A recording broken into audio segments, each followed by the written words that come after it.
Hello and welcome. We are so excited you are joined here with us today. We are Ben and Rita Johnson, and we have a family with 6 children, and we spend a lot of time traveling, and we want to talk to you about this and pilgrimage specifically. So what do we want to leave them with, Ben, about pilgrimage? So I think that the one thing we want to do is just bring you on with us to join us in our pilgrimages and creating a mindset of pilgrimage within yourself and within your family. And just so you know, we have gone on a lot of trips with our 6 kids. However, we have never gone on an official pilgrimage like you see advertised at the church doors. You know, the $4,000 European, go with your parish priest pilgrimage trip. We've never done one of those. No. Yeah. So why do we talk about pilgrimage? Yeah, I think that, because you have a large family, but you're still trying to engage in your faith in the way that a pilgrimage structures itself, we looked for opportunities that it fit within our life. So if that meant including it in travel that we already had scheduled, or maybe creating our own pilgrimage and our own plan. For sure. And sometimes it involves just going to a godchild's sacrament, right? Driving 12 hours to be able to go to our goddaughter's First Holy Communion. Sometimes it is we were already planning a family vacation. Where can we stop along the way? And sometimes it is, the destination is our pilgrimage.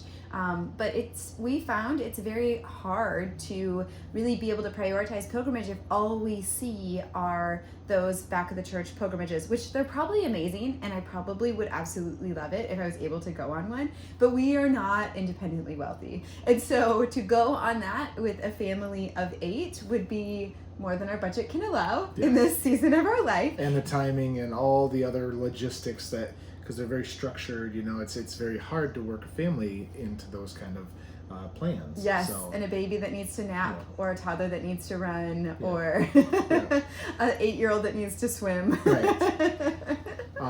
So in what we're trying to do within this video is just really explain what we're trying to do, and also what we don't know, and that's what Rita just said about doing the structured pilgrimages. But also we're really trying to dive into the concept of pilgrimage, living, including pilgrimages in our kind of normal travel or even some purposeful travel, but also just learning what it means. What does it mean?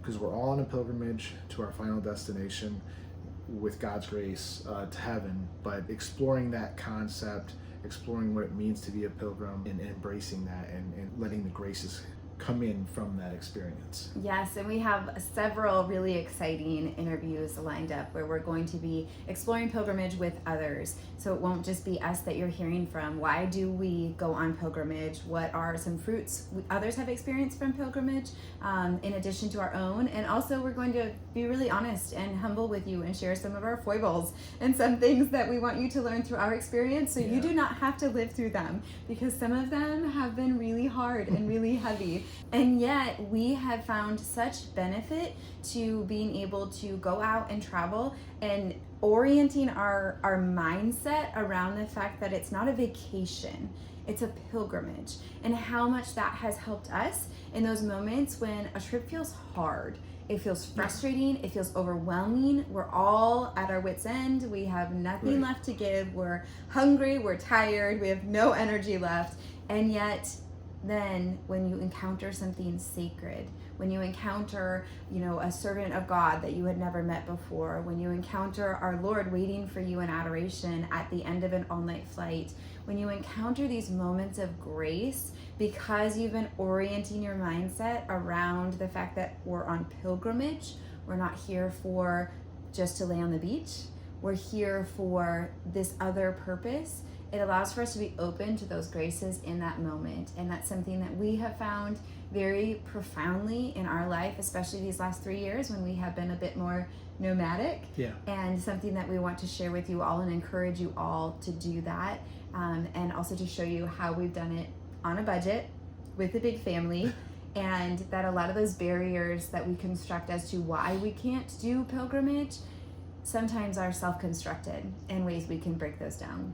Yeah, so I'm really looking forward for you all to join us on our exploration of incorporating the concept of pilgrimage, Christian pilgrimage, into our lives. We're going to try, like Rita said, we'll be raw with you, some of the things that go well, the things that don't. Hopefully you'll learn from our mistakes, and you'll also open your eyes to some of the possibilities that we have experienced in learning and growing deeper in our faith and understanding of the Catholic faith globally as well, and even within our own country. For sure. So let's go on a journey together.